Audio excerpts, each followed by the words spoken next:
dental insurance premium. The second item will be action relating to consideration of health and dental premium for next fiscal year.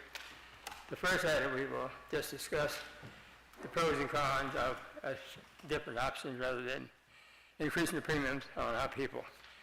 I have an opening statement to make, and then we'll have others on the committee to make brief statements. The reason I want to make this, and the reason I feel so strongly about it, is because way back in 2003, the late Mayor DeMint, myself, and the president of the police jury flew to Baton Rouge to testify about the riverboats, about how much they could help and be beneficial to our school systems, to the city, and to everything in our area. And we understood that the money would come and would come to these institutions that would be receiving these funds. So I just want to say these few words. The Bossier Parish school system is one of a kind. We have the U.S. Marine Creed of leaving no one behind. We're facing an insurance premium increase that some of us cannot afford. But with all the medical problems within our ranks, we must stay on board. We're concerned about how this will affect everyone, but our retirees were most, no doubt. However, because of the idea of a rainy day fund by one of our former senators, we can help everyone out. There's a pot of gold at the end of this rainbow, and it belongs to us. We can't afford to leave it unused anymore, just sitting there, gathering dust. We're almost right for unite for a greater good and insist on full access. But this money belongs to the school board, and our people know how to use it best. Buildings are beautiful. New equipment is good. And high-tech, well, what can I say? But wonderful and dedicated people made the Bossier Parish school system what it is today. So to maintain this quality of life care and education, please keep this in mind. You take care of your people, and they'll take care of you every cotton picking time. The story being told, find another way to take care of that insurance premium until we secure that pot of gold. So I'm going to be working for not increasing the premiums. Any other members want to say something? Board members? Yes, sir, Mr. Alden. Yeah, even though I'm not on the committee,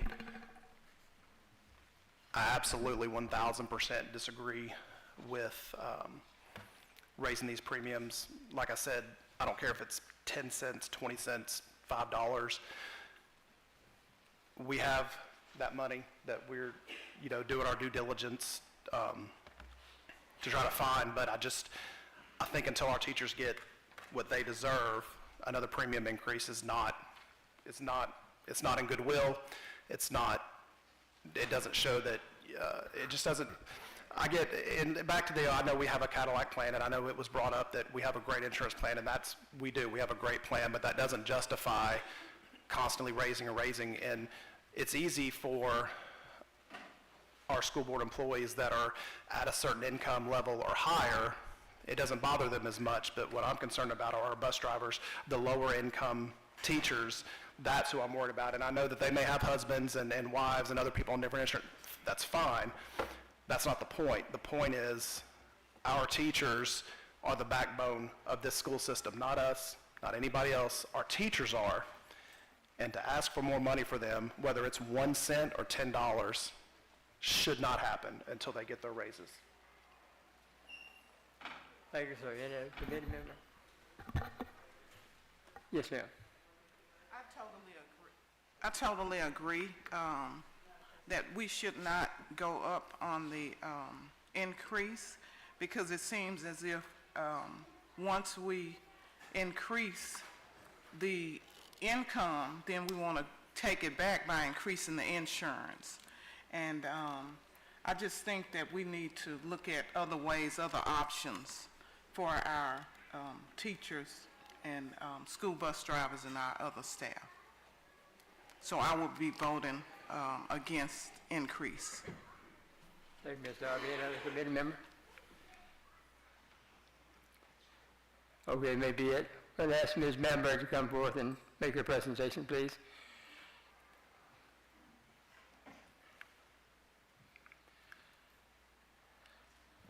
Good evening. I presented most of the details last time. I'll just kind of give a quick recap of what we're looking at.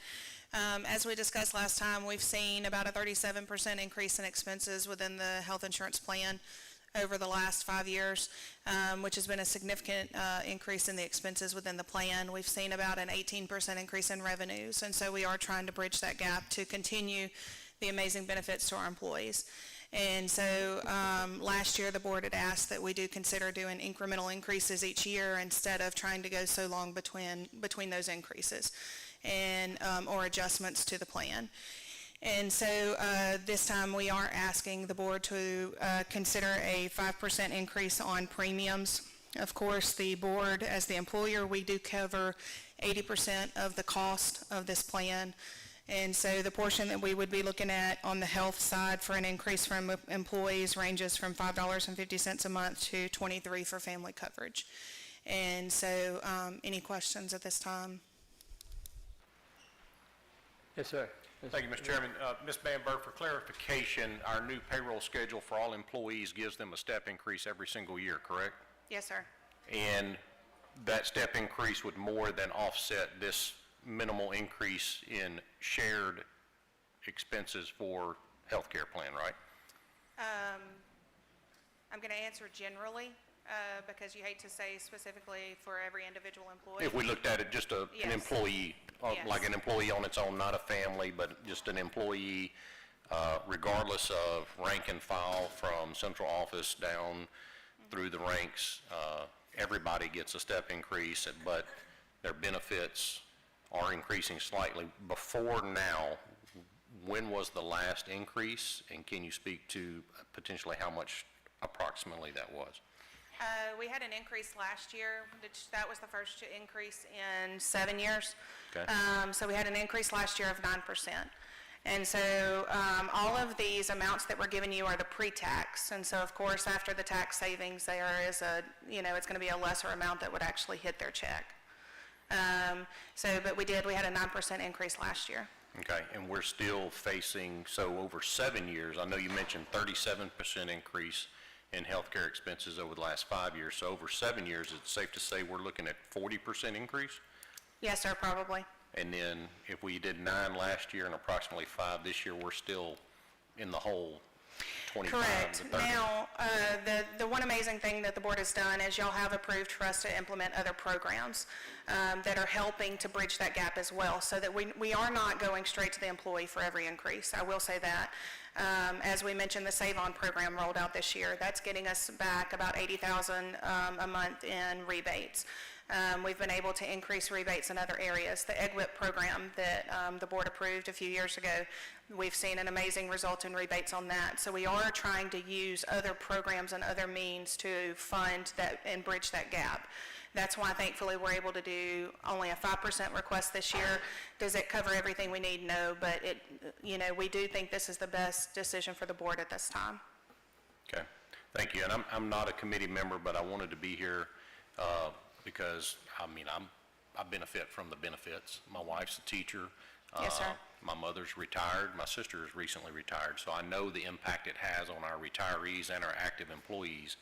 But at the same time, when we look outside of, I don't want to say bubble in a bad way, but we're in our bubble here with Bossier Parish Schools and the system and everything that we have created and how fantastic it is. But you look into the corporate world for my day job, and I promise you, the 5% increase is more like 25% increase every single year. And that's just, it's the unfortunate truth in the times we live in with inflation the way it is and the way things are going on around the world. It's a shared expense, and I know we try to offset it every year with step increases to our employees. So hopefully, it's not a large burden, and I don't think it's that big of a burden for the benefit that it provides, because if we start taking on financial responsibility as a system and not sharing that with our employees, we're going to start running out of money for other things. And Yes, sir. have to spend money on that instead of other things. And Mr. Faulting had a good point. We try to give our teachers raises, we try to give our employees raises every year. Are they to the point where we all want them? Absolutely not, but we already have a built-in mechanism where they get some money every single year more than they had last year. The corporate world doesn't do that. Cost of living increases are a luxury now. They're not a necessity in the corporate world. Political subdivisions such as school boards are the only ones that do that, really on a consistent basis. So I would like my fellow board members to consider passing this, but everybody gets their own vote. So thank you, Ms. Bamberg. I appreciate your time. Yes, sir. Thank you. Thank you, Ms. Eric. Thank you, Mr. Excuse me. Yes, sir. Ms. Bamberg, you say a 5% increase. Are you talking about 5% of an employee's salary? No, sir. You're talking about what they pay for insurance. Yes, sir. What they currently pay for insurance, 5%. So that, what they pay for insurance is determined by how many people are on their policy, correct? Yes, sir. So if a 5% increase, let's just say for a family, let's say a single mama with 3 children, It would be $15.75 for the mom with multiple children. It's pre-tax, so it would be less than that post-tax, the net effect in their check. well, that's one example.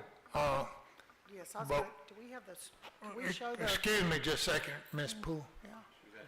I just threw the slides. There's Okay. some slides with Well, that. There it is. There you go. I was gonna Yes. say All something. right, thank you. Yes, sir. To finish up with this, so regardless of what salary they make, whether they be high-paid salary or one of our lower-paid salary, Yes, sir. 5% sounds like a very small amount, but it's not equal across the board as far as what money they're taking home now. They still got to pay $3 a gallon for gas, whether they make $8,000 a month or whether they make $2,000, $3,000 a month. So 5% is really, it makes it sound small, but it may be larger to the least paid employees Yes, sir. and not affect a person that's making more money. And that's kind of the thing that I think our lower paid employees, and to go along with this, when we give a stipend,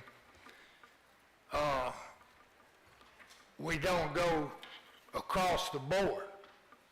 Yes, We sir. give professional people more, and then we give support personnel less. So when we need to increase money, we increase it evenly across the board regardless of how much money you make.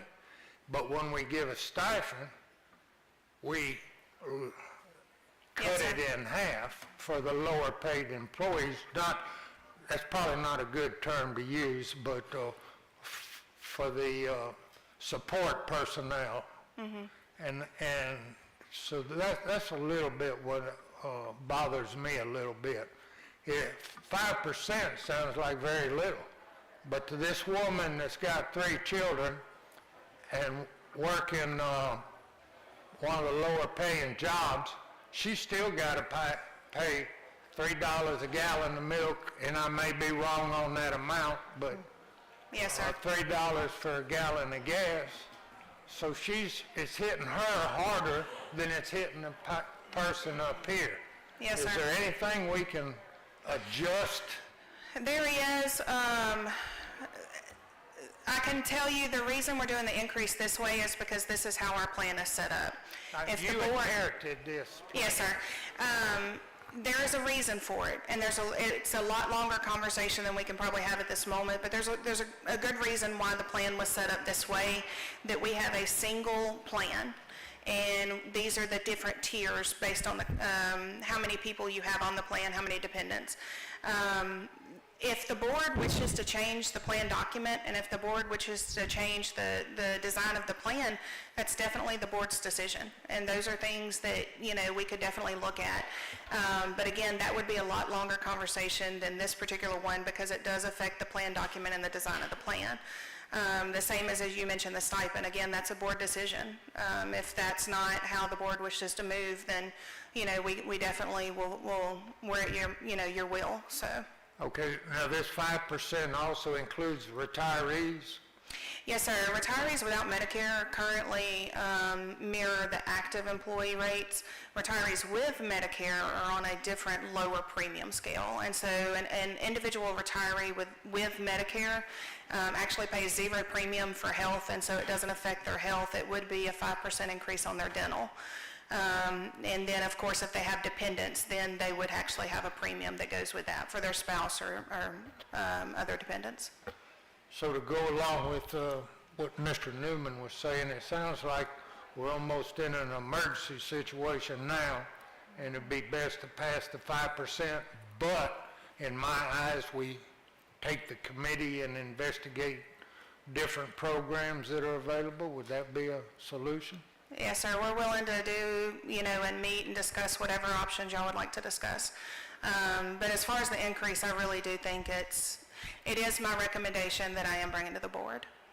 Thank you very much, and I appreciate all the work you and your people have done on this item. Yes, sir. Thank you. Thank you, Mr. Barkhouse. Mr. Wood, do you have a comment? Thank you, Mr. President. I can't take strong exception to anything that any of my fellow board members have said. They all raise valid points. But there's no escaping the fact that we have got to move forward. We have a self-insured health insurance plan. And we have to move forward. And with that in mind, I'm going to make the motion that we approve the premium schedule as provided to us by Ms. Bamberg. We have a motion, do we have a second? May I speak? Yes, Before ma'am. I do agree with Mr. Wiggins and Mr. Faulting that we want to do everything we can do for our employees, Absolutely. everything. But I know that we have board action that's 80%, 20%. Yes, And when we're facing a $6 million deficit, I don't think we want to look at the cutting benefits. I think employees would rather absorb $5 or $15 a month and not look at, and that would be the longer conversation, am I right? That's We'd have part to of it, look- yes, ma'am. Right now, we let them bring their spouses on. Our spouses can be on our plan even though they are eligible for work insurance. I mean, I think those things are coming on the table, and I don't think that's going to help any employee in this district to look at cutting benefits in lieu of $5 or $15 a month. I do want to do everything for the employee, but I don't want to harm the employee. And if we start looking at other options, there are probably going to be harder hit options on our employees than what these rates are. Yes, ma'am. Can you speak to that, Ms. Bamberg? Personally, Mr. I Allman, do. I know Mr. Allman's sitting there. Yes. I know the 80/20 is what we have, and the premiums that we're looking at the employees, we're taking on as a board. We're taking on the majority of it, and so. Right, 4 times that, correct? Correct. You're looking at about a $3 million increase to the plan in revenue. Over $2.5 million of that is the district. And so the other is spread out over the contracts. And so, but the majority of it is funded through the district. So it's a lot harder hit on us than it is on the Right. employees. So we could wait and go down that road and look, but I don't think that any employee wants to have to take their husband or their wife off the plan because we're having to cut benefits to make up that $6 million. I think, you know, and I want to make sure that everybody understands that the board is absorbing 4 times those increases on every employee that has insurance. So we're in a tough, all of us, but we have to do our due diligence. I know Mr. Bullard said we have a responsibility to do what's best. And I would love to not have any premiums for our people if we could do that. And I know that this year, with every year, they're getting a step increase, right? That's never been, in the 39 years I was in the district, it was like every 3 or 4 years you got a step raise. So they have received, maybe not what we look like as a raise, but we are giving them a raise every year. And we are doing things, and we've been doing stipends for the last 3 or 4 years, which are raises for that particular year.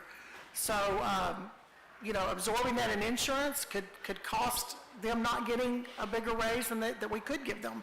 It's just a lot of options that I think we need to look at, and I may be wrong, but I don't want to harm our employees, and I feel like that if we go down the road and look at trying to cut in other ways, we may harm them more than a $5 or $15 a month increase.